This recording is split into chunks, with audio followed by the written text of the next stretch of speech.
warahmatullahi wabarakatuh. Kali ini kita akan membahas lanjutan dari bab 4, yakni Pancasila sebagai ideologi nasional pada buku Paradigma Baru Pendidikan Pancasila. Nah, sebelumnya kita telah membahas mengenai pengertian dan sejarah ideologi serta Pancasila sebagai ideologi. Nah, pada kali ini kita akan membahas mengenai tahapan-tahapan perkembangan Pancasila sebagai ideologi. Nah, ada sebuah pendapat yang mengatakan bahwa proses pemahaman atau kesadaran masyarakat dalam memahami ideologinya itu berjalan secara bertahap dalam intensitasnya. Nah, hal ini bergantung pada bagaimana masyarakat itu sendiri dalam mempersepsikan ideologinya dari satu tahap ke tahap yang lainnya. Nah, dari segi perjenjangannya, kesadaran itu bersifat berkesinambungan sehingga nantinya akan saling mengisi dan saling memperkaya sehingga akan menimbulkan satu wawasan yang kita kenal dengan wawasan ideologi nasional.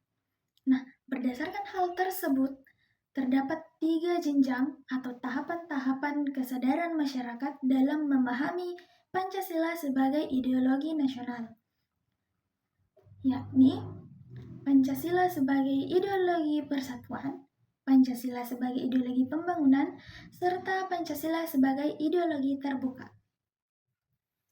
Nah, yang pertama yaitu Pancasila sebagai ideologi persatuan. Fungsi dari adanya Pancasila sebagai ideologi persatuan adalah untuk mempersatukan masyarakat Indonesia yang bersifat majemuk sehingga nantinya akan memiliki kepribadian dan juga percaya pada diri sendiri. Nah, seperti yang kita ketahui, sejak dahulu kala, Indonesia dikenal sebagai masyarakat yang majemuk. Masyarakat Indonesia bersifat multi-etnis, multi-religius, serta multi-ideologis yang menunjukkan bahwa adanya unsur-unsur yang saling berinteraksi dalam hal tersebut. Nah, Pancasila sendiri merupakan hasil kesepakatan bersama dalam masyarakat Indonesia sehingga merupakan salah satu faktor integratif bagi bangsa Indonesia yang bersifat heterogen. Nah, fungsi integratif Pancasila ini sejalan dengan struktural fungsional. Keberlangsungan hidup bangsa Indonesia tidak hanya menuntut pada nilai-nilai umum yang telah disepakati bersama, namun lebih daripada itu. Hal tersebut harus benar-benar dihayati melalui proses sosialisasi. Nah, menurut Nasikun sendiri, konsensus nasional tentang bagaimana kehidupan bangsa Indonesia harus diwujudkan dan diselenggarakan untuk sebagian besar kita temukan dalam Pancasila sebagai dasar falsafah dan juga dasar negara. Nah, sedangkan menurut Sunyoto Usman sendiri, masyarakat dapat terintegrasi di atas kesepakatan sebagian besar anggotanya terhadap nilai-nilai sosial tertentu yang dianggap fundamental, yakni Pancasila.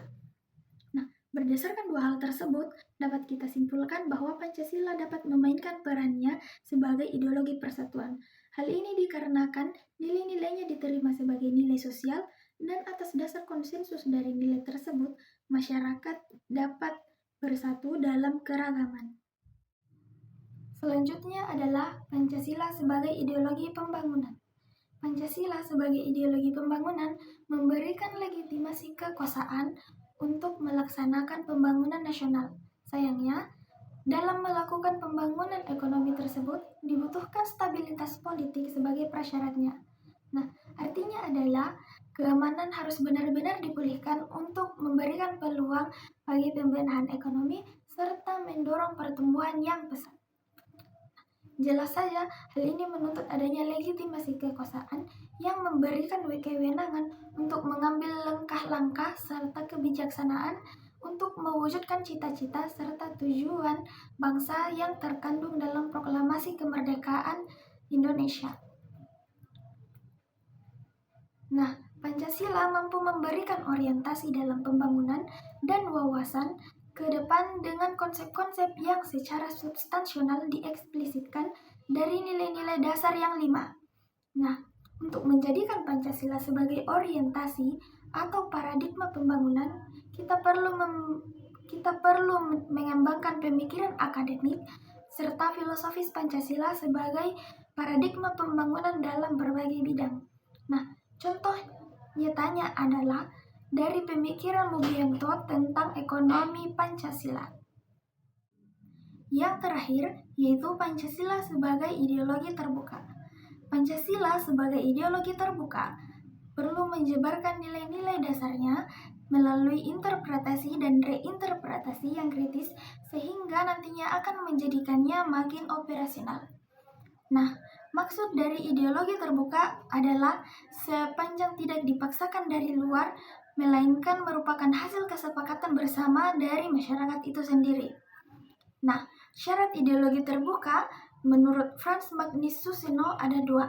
Yang pertama adalah nilai-nilai dan cita-citanya bersumber dari kekayaan budaya masyarakat itu sendiri, dan yang kedua yaitu isinya yang tidak langsung operasional. Nah, berdasarkan dua hal ini, Pancasila memenuhi kriteria sebagai ideologi terbuka. Pancasila bukanlah sebuah ideologi yang diimpor atau diadopsi dari negara-negara asing, melainkan hasil kesepakatan bersama dari masyarakat Indonesia sendiri.